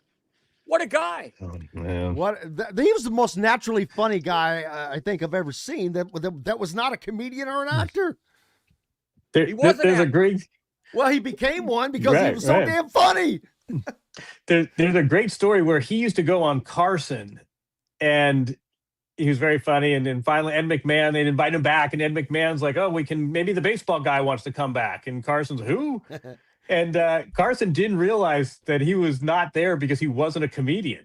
He had natural timing. He was very funny. I guess his story was it was like late summer of 2024. It was for CBS Sunday Morning. But he was very funny and with it then as well. And I think the players really liked him. I mean, this was not someone who had a distinguished career. But you go back and watch some old clips, and this guy, he could have been Joe Rogan. Like he could have been a full-time stand-up comedian or a full-time broadcaster. But one of the real American treasures. J.D. Campbell, former SID from IU with us, and the great Jon Wertheim, Bloomington native, CBS host, and Sports Illustrated writer as well. We've got to take a quick 2-minute break. We're back with more Indiana Sports Beat Radio right after these messages. If you're looking for a new home in the Indianapolis area, you need Cheryl Sizemore from Brick and Ivy Realty. Cheryl Sizemore has over 2 decades of experience, and that could be the difference in getting the home you want in today's tough housing market. Reach out to Cheryl at CherylSizemore@gmail.com or 317-701-0838. That's 317-701-0838. Let Cheryl Sizemore sell or find your new home today. When it comes to apparel and promotions, FreeThink has you covered, literally, whether it's 24 or 200 shirts for sports leagues, businesses, or groups. FreeThink Apparel and Promotions can also create your very own merchandising store. FreeThink Apparel and Promotions did it for Indiana Sports Beat Radio, and they can do it for you. Whether it's screen printing, embroidery, digital printing, promotional products, vehicle wraps, or anything else under the promotional line. See what FreeThink Apparel and Promotions can do for you at freethinkapparel.com. Huddle up, football fans. Tailgate season is here, and nobody gets you ready for game day like Academy Sports and Outdoors. Swing by your local Academy store or shop online at academy.com to find everything you need, from grills to jerseys and more. Be a watch party legend with gear from top brands like Nike and Under Armour, all at unbeatable prices every day. With 8 Academy stores across Indiana, including our Bloomington location, fun can't lose, and neither can you. Gear up today at Academy Sports and Outdoors. Whether it's a night out with the family, after work with colleagues, or catching the game with friends, Bubba's 33 is the place for you. Bubba's 33 offers a mouthwatering menu of selections that are all made from scratch every day. The portions are big, but the prices are small. And with over 50 big screen TVs, you'll never miss the big game. Bubba's 33, pizza, burgers, beer. Welcome back, Indiana Sports Beat Radio on this Tuesday, and could not be more impressed with our JD Campbell for pulling in Jon Wertheim, the Bloomington native, current host of 60 Minutes, Sports Illustrated writer. You probably saw the recent story on Indiana football, the great story and a great mix. You know, I talked earlier about the different people that are either from here like yourself or live here. You know, Jesse Eisenberg, how crazy is that? That, you know, an actor with zero contacts except for he married somebody from Bloomington, and so he lives here. Pat McAfee married an IU grad, so, you know, he likes to pump up IU. It's funny to see the IU grads being able to come out of the woodwork because of this, because Indiana has like the second largest living alumni base in the country behind Texas, which is amazing. But what was the reaction? Was there much of a reaction because to that story from a national standpoint? It's not that big of a deal, I would imagine. It's funny. I mean, you know, sometimes you do pieces and you get the president is unhappy about it, or you get a lot of sort of angry mail. I mean, this was pretty. I don't know who could object to Indiana football underdog story. I did hear from a lot of old high school friends, so that was fun. But no, I mean this was a fun. Yeah, I mean this was honestly what's not to like about a team that struggled for decades and a coach who's been overlooked for decades, and our Heisman Trophy winning quarterback's not exactly a guy you get the trolls come out for. There's not a lot that you can't not like about the story. So yeah, this was one of the sort of got probably nicer feedback for anything I've done in a while. Hey, John, I wanted to talk a little bit about the first time you and I met.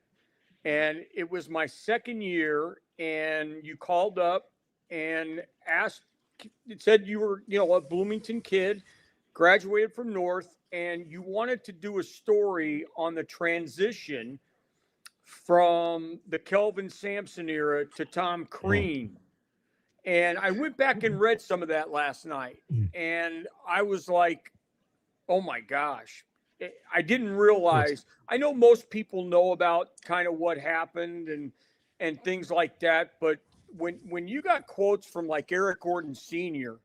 and how Eric and DJ White at times didn't fit in, and then there was the giant picture of the guys on the team that the best player was Kyle Tabor, and so you've done it. I think you did a couple articles with me, but that was the one that really stands out because of the impact. And obviously at the time, Indiana basketball was one of the biggest stories in the state, if not the country. But what do you remember about that? And I think I took care of you, but I didn't always take care of everybody. But that's something that's something that I really remember, and that stands out. Oh man, I appreciate that, and thanks for taking care of me. I just remember it was this was already like 8 years after Coach Knight left, but you still had this real tear in the fabric. And Mike Davis was kind of like a sugar high. Like it was fun the first year, and then they get to the final, they come within a game of winning a national title, but then things kind of got unsettled, and then Mike Davis leaves and Kelvin Sampson, we all know what happened that. Nice to see Kelvin Sampson with a bounce back, but it was really sort of an unsettled time. And then they get this coach out of Marquette, and seems like a good Midwestern guy, but people don't really know a lot about him. And he's got these famous brothers-in-law, but he put Dwayne Wade in the NBA, but no one really knows what he's going to bring to Bloomington.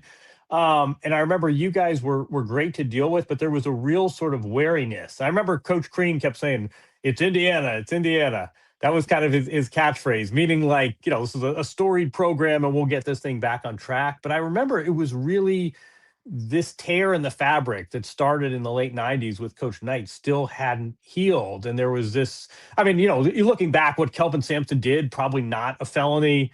Again, I think he talked for me for that story, which I always really respected, that he was accountable, but it was a really sort of trying time for Indiana basketball, and no one quite knew what to make of this coach. And the sort of assignment was basically like, who is Tom Crean, and is he the guy to kind of restore this program? And I think, I mean, you can wait. I'm curious how you would weigh in on this too, but I think at the time anyway, he did stabilize things, and the roster got better, and the recruiting got better, and there wasn't, the NCAA sort of investigators weren't driving down from Indianapolis to look at illegal payments. I mean, I think at some level that was a successful phase. But yeah, man, that was geez, we're getting old. That was already almost 20 years ago. November 2008. And having lived it, I can tell you, we took a lot of crap because people, it's not like now. If you had the transfer portal, there would be nothing that, but we couldn't get guys to come here because, Bruce Weber, his famous line, somebody asked him at a function, what do you know about the Big Ten? He goes, well, I know Indiana's going to suck. And that's why when he was the first ranked win for us in 2009-10, again, there was a lot of elation. Every win over a program that would just kick us was a big thing. Starting off beating Kentucky. Right. Then the Crossroads started and we beat Notre Dame. Then we got thumped at Michigan State and came home for New Year's Eve and beat a number 3 Ohio State. All of those, getting to the NCAA tournament, getting to the Sweet 16. But obviously the two biggest moments, and I still say to this day, I think people took it for granted, was winning the Big Ten championships in 2013 and 16 because they hadn't won a outright Big Ten championship in 20 years. And continually for the entire tenure, probably since 2009, when that first freshman class of Hulls and those guys came in, it was nonstop criticism. And it does wear you down mentally. And God, even getting to the NCAA tournament wasn't good enough. I'm curious what you guys think. I mean, at some level, it's like to what Coach Crean kept saying again and again, like it's Indiana. How low can you have this kind of a history, this kind of a fan base, this kind of a tradition? How low can it go? I'm curious, sort of what you guys experiencing in real time were. What was the big concern? I mean, was it just criticism or other Big Ten teams kicking a program when it was down, or did you really worry the bottom was going to fall out? No, we never worried that the bottom was going to fall out. We always thought we could get talent. The expectation in Indiana is that you get Indiana talent. And you may remember guys like Deshaun Thomas? I think Fort Wayne kid goes to Ohio State. So getting Zeller, getting Hulls was a huge thing for us because Kelvin and his group wasn't even recruiting them. And this was a kid that wanted to go to Indiana. He grew up there. In fact, I'm going to have to tell you the '84 Charles Barkley story with Jordan's dad, JC, and that'll make it, however cold it is in New York, you'll enjoy and laugh about that story. But getting the Indiana kids, getting the right Indiana kids, and the problem I felt and still feel is technology. You have access to every article on the internet. And so you'd have a lot of negative recruiting, and you'd have a lot of people say to recruits, why would you want to go there? Why would you want to go there? Because it doesn't matter what you do. No matter what you do, you're going to get criticized. Your family's going to get angry and frustrated. And so those are the kind of things that we had to overcome and did. We were a fun team to watch. And to get to Tom's credit, he still ran the same offense, whether he had great players or whether he had guys, Devin Dumas, Jeremiah Rivers, Right.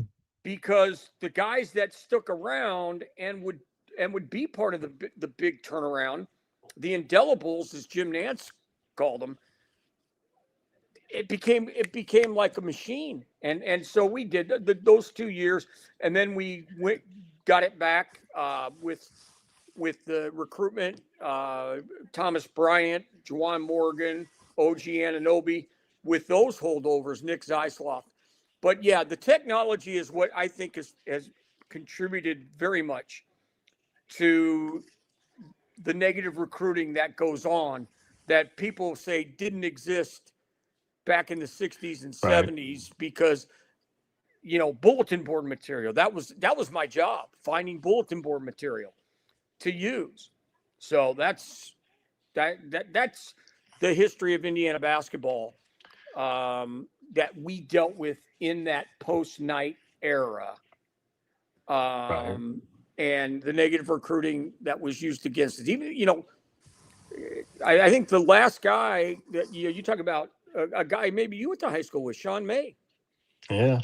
He was a few years younger, but yeah, exactly. Yeah, a few years younger. It's amazing, all the guys that went to just Bloomington North alone, much less Bloomington, but Bloomington North itself it's amazing. Basketball players that came out of there, and as well as yourself, and to be able to get into the sports reporting without you left. You didn't go to IU, but of course, good reason. You kind of went to some school back east that may be pretty well known. You're a Harvard guy, right? Yeah, close enough. Yale, but I'm an Indiana. Okay, but I don't want to talk. I'm an Indiana guy. I had to pull. I knew that was a bad thing, but no, but the sheer fact that Yale is pretty good education there. So amazing. What drew you? Was it just because did they reach out to you? But how did Yale? I mean, Yale is not something that everybody can think of coming out of high school. What was it that did they reach out to you, or how did that come to be? I don't know. You're like a dumb teenager, and you're like, I know it's embarrassing, but hey, man, it's a great accomplishment, and it's a great start to this, and the fact that you end up at Yale, and then but full circle come back and do all these great things that you've done. It's just I'm amazed at it. I wish I was as dumb as you were as a teenager. Let me tell you, I wasn't quite that dumb. I wish I was. I was much dumber. I didn't get to make that decision. No, I mean, I think it's probably pretty common, right? You're 16, 17 years old. I got to get out of this town. Everyone's just driving around the square. Everyone knows everyone. There's a whole world out there. I mean, it doesn't take long to realize Bloomington's a pretty special place, but yeah, I was one of those kids who's like, I'm leaving Indiana. There's a big world out there, and I'm tired of the college mall and nothing else to do in this boring town. But you realize pretty quickly you could do a lot worse in South Central Indiana. Yeah. Well, and you've enjoyed your time. You've got two beautiful kids and living in New York with your wife. Just a special thing. But boy, how different is it? I mean, I've been there several times. I know New York and Bloomington. But you want to talk about two ends of the spectrum? You can't hear the car horns outside my window. I miss it. I miss the sirens. I miss the sirens when we stay down on Times Square.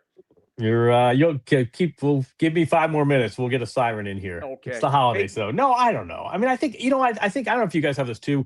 I think traveling really helps. I think if I had to live in New York like 365 days a year, it might be different. Right. But you're on the road, and sometimes it's big cities and sometimes it's small towns. And I mean, I've really enjoyed living here.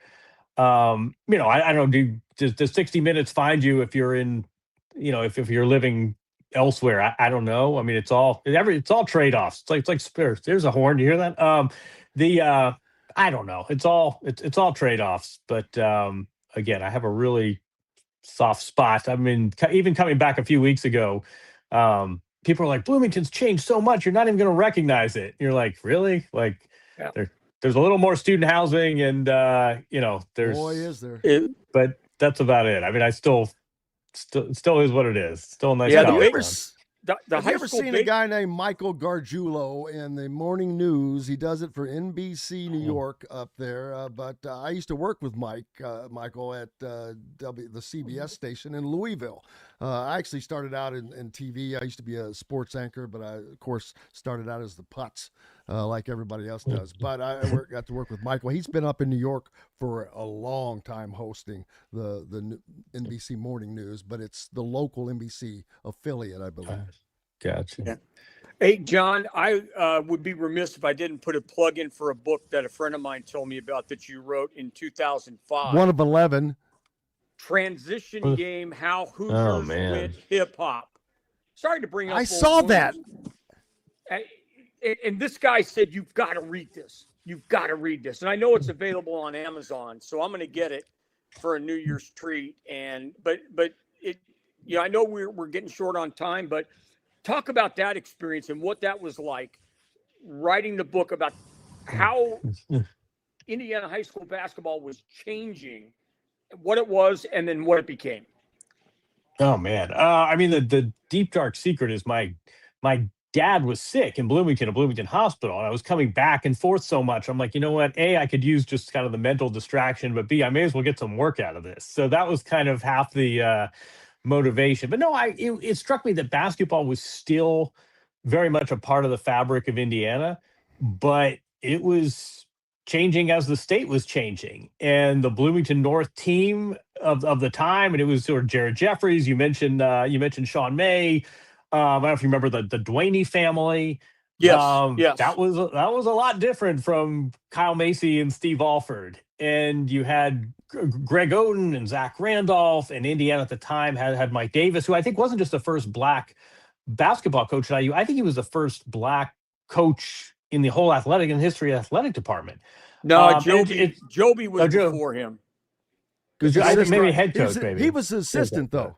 Yeah, right. Head coach. But I mean, what occurred to me was the changes in Indiana were kind of being reflected in the changes in basketball. And you had, this family from Sudan who is suddenly this sort of dynasty at Bloomington North. And I spent a lot of time with that program. The coach was Tom McKinney at the time, and it was sort of how Indiana was kind of adjusting. Indiana was looking different as a state, and it was kind of being reflected in the basketball. The Fever and the WNBA was a part of that book too. I mean, when I was growing up, it would have been inconceivable that there'd be a pro women's team playing in what then would have been Madison Square Garden of Conseco, but you had Tamika Catchings and I mean, it was sort of the changes in Indiana being reflected through basketball and vice versa.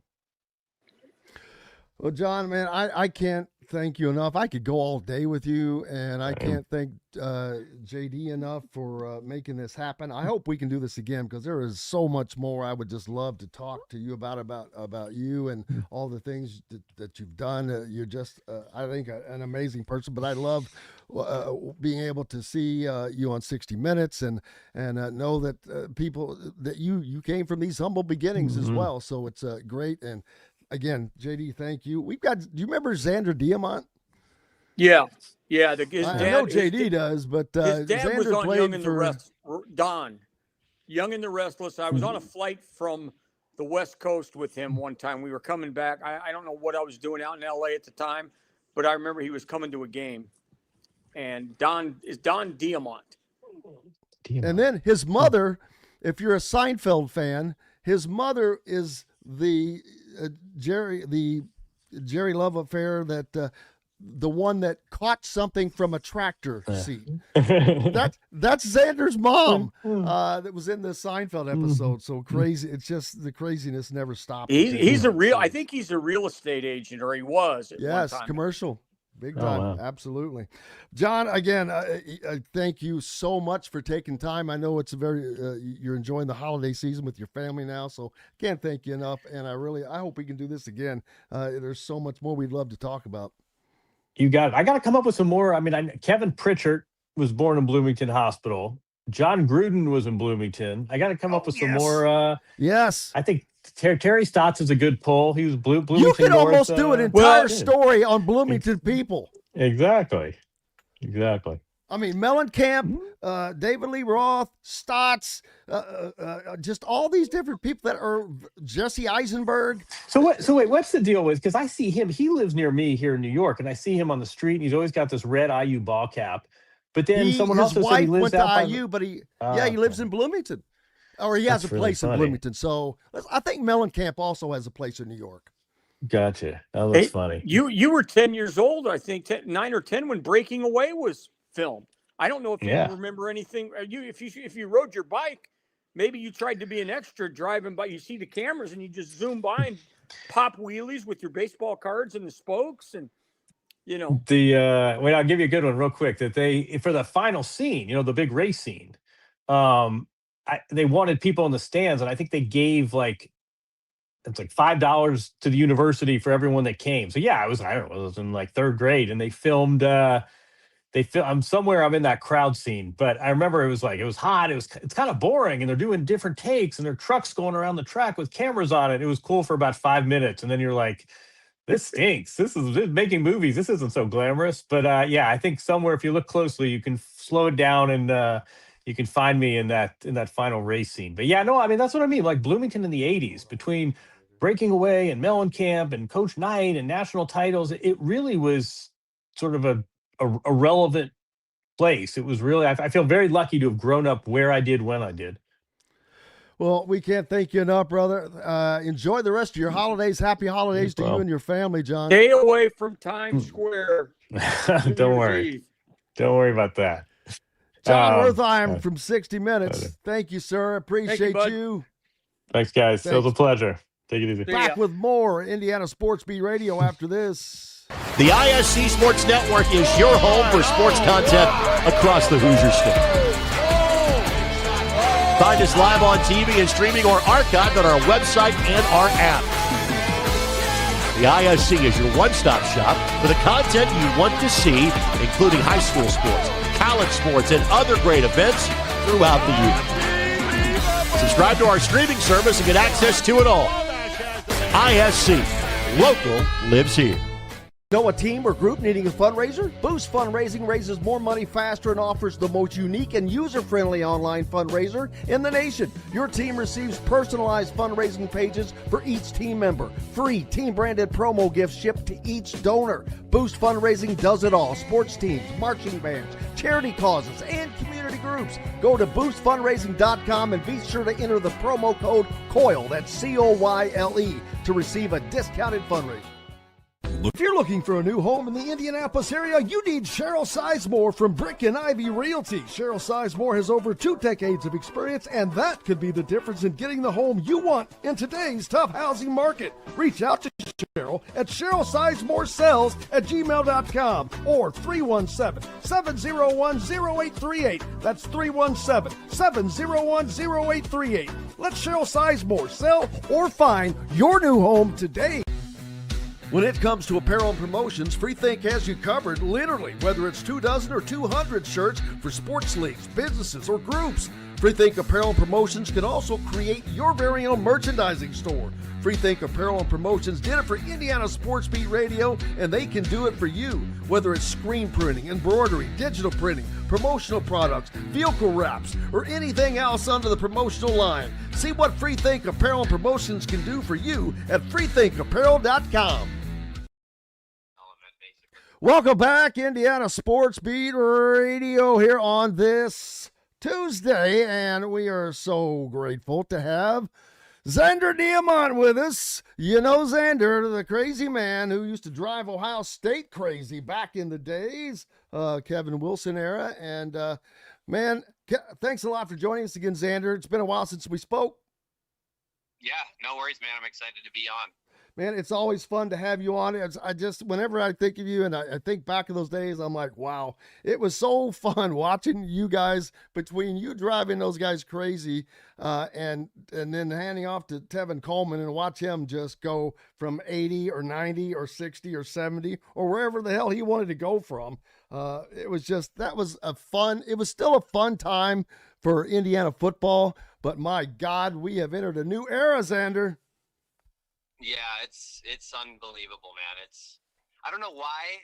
I don't know if I'm crazy, but some part of me always felt like we were gonna get here, and maybe not number one, and all of the kind of the nuances and details, but I just always felt like IU was destined to be on some level a football school and a football program because it's just an incredible university. It's got the history. We're in the right league. We're in the right conference. It's a great place to recruit, and it's one of the best college towns in America. So it feels right. And it is funny when you think back. I can, covering them for so long, I can think there were so many times that they were a season, there so many games where they were just close, but could never beat. They couldn't beat Penn State. They couldn't beat Ohio State. They couldn't beat Michigan. They just couldn't get it done for the most part. Like other teams would occasionally have these big upsets, but Indiana just didn't get that, and it was crazy, but they were always close, and it was almost drove you crazy. But man, what Curt Cignetti has done and how they've done it, it's been amazing to watch. The transfer portal, of course, a major part of that. But Zander, they built this team on guys like you who just were gritty and worked their ass off, and they weren't the 5-star recruit. They were overlooked, and they've developed. I mean, he brought the guys from JMU and then all these other transfers. Indiana, well, they had a chart put up that I've talked about a lot today that showed of the 12 CFP teams, the 5 stars, 4 stars, 3 stars, etc. Indiana was 11th behind Tulane. Yeah, it's unreal. I mean, clearly Cignetti's got a knack for finding talent and developing talent. I mean, even looking at, a guy like Mendoza, who's obviously incredibly talented, but I remember watching some of his footage at Cal, and, once I heard there were some whispers he might be coming to IU, and I definitely, obviously you could see some talent there, and the guy had ability and made some big throws and some big runs, but even in the short time he's been with Cignetti, he clearly was developed in a way that maybe he hadn't been at Cal. And so there's something about, Coach Sig and the program and the assistant coaching staff that, these guys just know what they're doing and they know how to develop. And I think it's just a characteristic of great programs is they know how to bring guys in and get the best out of them. And I think when I look back at some of our time in the Wilson era and, as you pointed out, like some of these super close games that we had, and we did have some big wins. I mean, we beat Penn State, we beat Michigan State, couldn't get over Ohio State or Michigan, but we're within a score, within a field goal. But I don't know that we always got the best out of our guys. And I think there was a lot of fear motivation as opposed to, maybe swagger motivation or just kind of raw confidence. And I think that kind of has unfortunately a negative impact on a football team. But whatever Cignetti's got going over there and what those guys are doing is very real, and they've got a system. No doubt, and it is working. And but now they have the opportunity to add yet another page to this unbelievable legacy of this season. Zander Diamont with us as they'll take on Alabama in the Rose Bowl. But it's not the end of the road here. That's the thing. Normally the Rose Bowl, you put all your marbles into that. But even if you win this game, you've got 2 more, hopefully, that you're going to be playing in. Yeah, it's an incredible opportunity. It's not going to be an easy task for them. Road game on the other side of the country on a grass field. Alabama, obviously a super talented football team, but they've shown some chinks in the armor. So, they're definitely beatable, but it's going to be a real, I think this will be their biggest challenge yet, maybe even more so than the Big Ten championship. What have you seen when watching this team this year when you've been able to catch them? I know you're living out in the Phoenix, Scottsdale area, building a lot of nice homes, by the way. If anybody, I know we have some listeners out that way that have contacted. So anybody that lives out there or planning to retire out there, I know a lot of people go out there. You got to reach out to Zander and let him build your house or sell you one that you've already got, right? You got some good stuff going on out there. Absolutely. Yeah. Please check us out for sure. What's the, is it still Minimal Concepts? Yeah, so we've got Minimal Living Concepts. We were the largest guest home ADU builder in the state. And then about 2 years ago, we kind of created sort of the sister company where we started building these luxury, large-scale homes, which was really always our mission and our target. That company is called Minima Homes, Minima, minimahomes.com. And yeah, we're doing really beautiful projects, anything from, $3 to $9 million homes.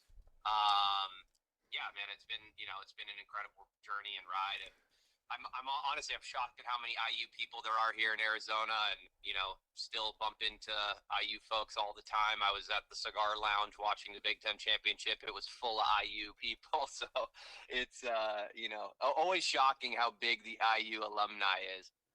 Yeah, it is great. And I know that there are a ton of people that are planning to go to the Rose Bowl. I know people that are going that cannot name, they couldn't name you or Fernando Mendoza.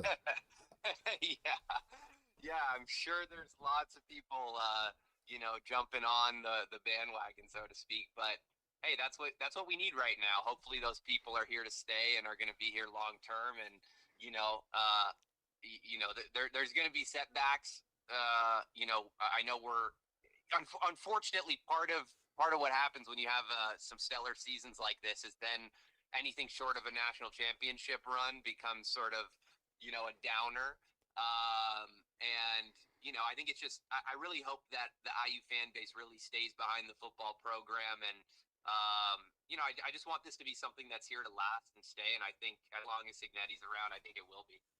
No doubt. It seems like it's heading in the right direction. And it's going to continue to get better. The transfer portal opens up the day after Indiana plays. And so if they win, they'll be moving on, of course, but they'll also, the portal will be open, meaning some players could actually enter the portal at that point, which is nuts.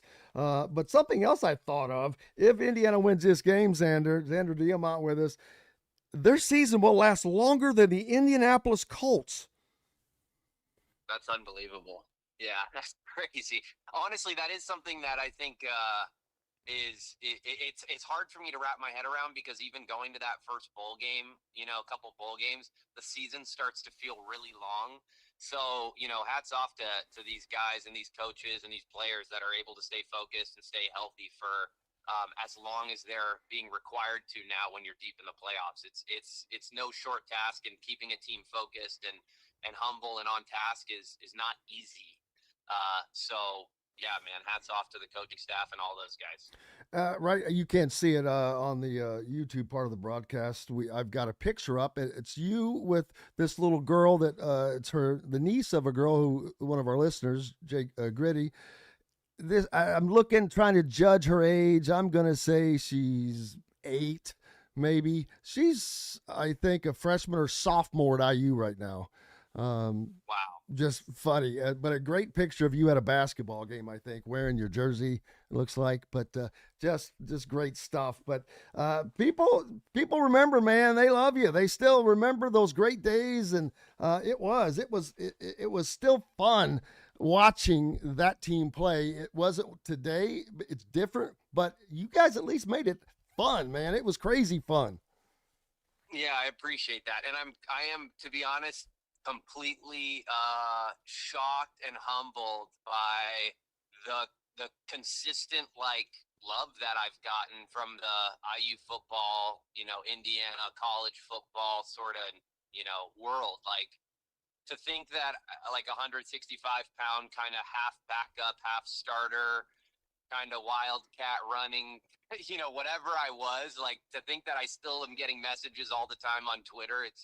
It's kind of shocking to me, and I don't fully understand it, but I'm humbled and grateful that, I had an impact on people and on the program.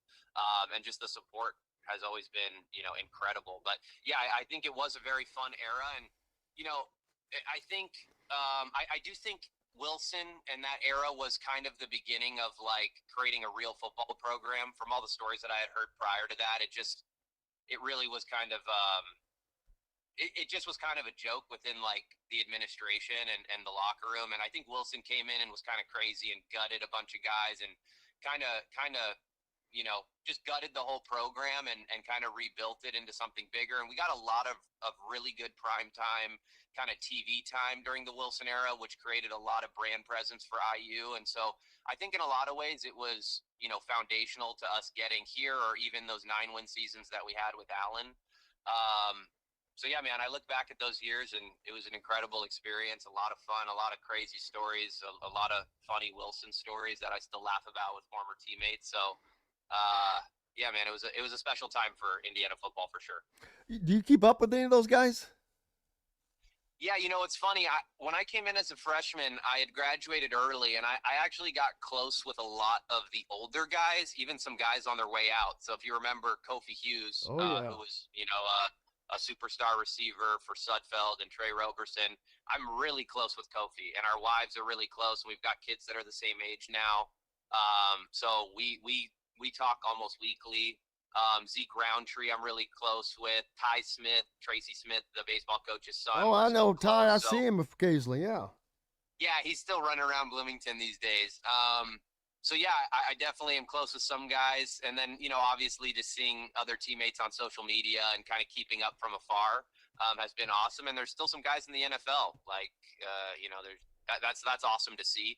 Nick Westbrook. And some other dudes. So it's it's been incredible. I still cannot believe how far away we are from the time that we were there. Like, it feels like yesterday to me. Me too. Totally feels like yesterday. I mean, you mentioned guys like Westbrook. I'm like, yeah, that seems like yesterday. Yeah, it's just crazy how fast the time has gone, man. It kind of freaks me out sometimes. Yeah, I'll have to get you to send me some of these guys' info. I'd love to get them on, or we can just start the Zander corner. Minimal concepts, man. Love to do that. Are you heading to the Rose Bowl, I assume? Well, we'll see. It's kind of going to be a game time decision, so to speak, because honestly, dude, I've got a 2-year-old. Yeah. It's a lot. I live in a state where I don't have family, so it's not as easy as just dropping them off at the grandparents' house. Like I said, I'm building 5 houses and 15, 20 guest houses right now. So it's just chaos. I would love to go. We'll see. Game time decision. Good enough for us, man. Zander, I cannot thank you enough again. As always, you have always been great with us, and I look forward to doing this again. Maybe we'll, when Indiana wins, we'll talk more about the next round. Hey, the next time I'm on, can we talk about the Indiana football apparel problem? Because we've got a serious issue with the gear these coaches are wearing, the jerseys, the memorabilia. Like, maybe sooner than later we need to get on and have a discussion about that, because I'm fighting hard. I would like to be involved in some way to consult on the players' behalf and the fan base behalf to get us some better gear, some better designs. It's time, man. Adidas been giving us the short end of the stick for 2 decades now. Well, you know what? There has been a lot of complaints lately. I've heard from fans that want to buy Indiana Adidas apparel, and I asked, and Adidas's stance is they're in the shoe game and the uniform game, and doing that stuff is kind of a pain for them, and that's why. Fine. Yeah. That's fine. Then let somebody else do it, right?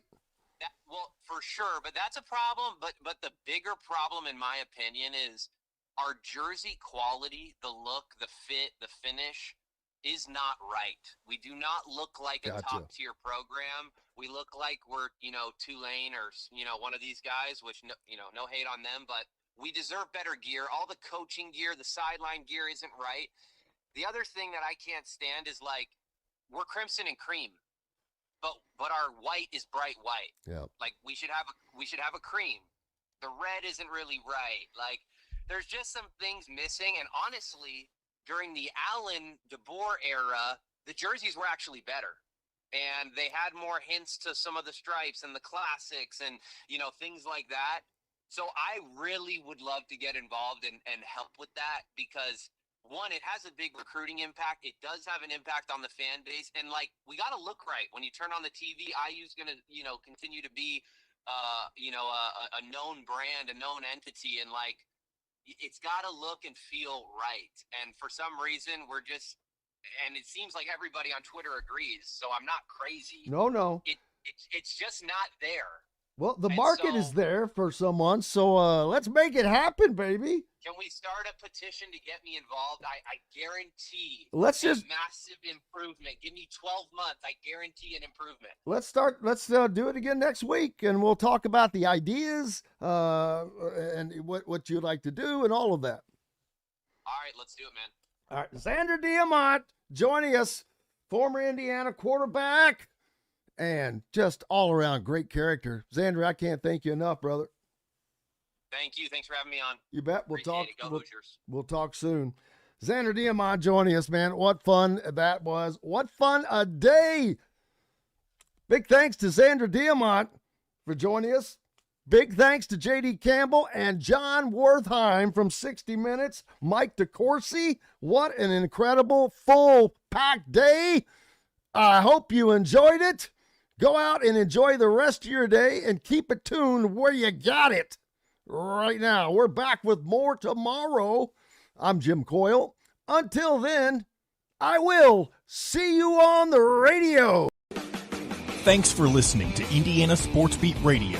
Be sure to subscribe to our YouTube page for more clips and team coverage of Indiana basketball, football, and more. You can also find full episodes and tons of other content on thehoosier.com. We'll see you next time for another edition of Indiana Sports Beat Radio.